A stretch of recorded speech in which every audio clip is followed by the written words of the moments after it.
வாங்கிட்டு வந்த மளிகை பொருட்கள்லாம் அப்படியே இருந்தது. கொஞ்சம் ரீஃபில் பண்ணுற வேலையும் இருந்தது. சரி முடிஞ்சது எல்லாத்தையும் கொட்டி வச்சிடலாம் அப்படின்னு சொல்லிட்டு தான் எடுத்து கொட்டி வச்சிட்டு இருந்தேன்.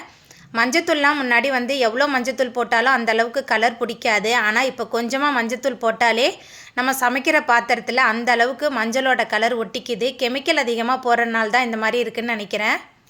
நாளைக்கு ஞாயிற்றுக்கிழமை, சனிக்கிழமை இருக்கிறதெல்லாம் வச்சு நம்ம இன்றைக்கி சமைச்சிடலாம் அப்படின்னு நான் நினச்சிட்டு இருந்தேன். ஹஸ்பண்ட் திடீர்னு இறால் வாங்கிட்டு வந்திருந்தாங்க. சரி இறாலை வச்சு இறால் மசாலா இல்லைன்னா இறால் கிரேவி பண்ணிடலாம் அப்படின்னு சொல்லிட்டு தான் இறால்லாம் க்ளீன் பண்ணி எடுத்து வச்சிட்டு இருந்தேன். பாப்பாவுக்கு இறா பிடிக்காது, நாங்கள் மட்டும்தான் சாப்பிடுவோம். அதனால் கொஞ்சமாகவே செஞ்சிடலான்னு சொல்லிட்டு கொஞ்சம் சமைச்சிட்டு கொஞ்சம் எடுத்துகிட்டு ஃப்ரிட்ஜில் வச்சாச்சு.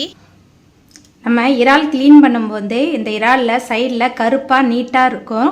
அதை ஒரு கத்தியை வச்சு நம்ம அப்படி கீறினோமாவே அதில் உள்ள அந்த தோல் அப்படியே வந்துடும். நம்ம இதை எடுத்துகிட்டு தான் சமைக்கணும். இதை எடுத்துகிட்டு நம்ம சமைக்கலைன்னா நமக்கு வாயு தொல்லை அதிகமாகவும் நமக்கு அலர்ஜி ஆகிறதுக்கும் வாய்ப்பு இருக்குது. இறால் க்ளீன் பண்ணும்போது இதை மட்டும் கொஞ்சம் பார்த்துக்கோங்க. அரிசி கழுவுன தண்ணியில் 2-3 முறை நம்ம அலசி எடுக்கும்போது அதில் உள்ள கவுச்சி வாடை சுத்தமாக போயிடும். டிப்ஸை மட்டும் ஃபாலோ பண்ணி ட்ரை பண்ணி பாருங்கள், ரொம்ப சூப்பராக இருக்கும்.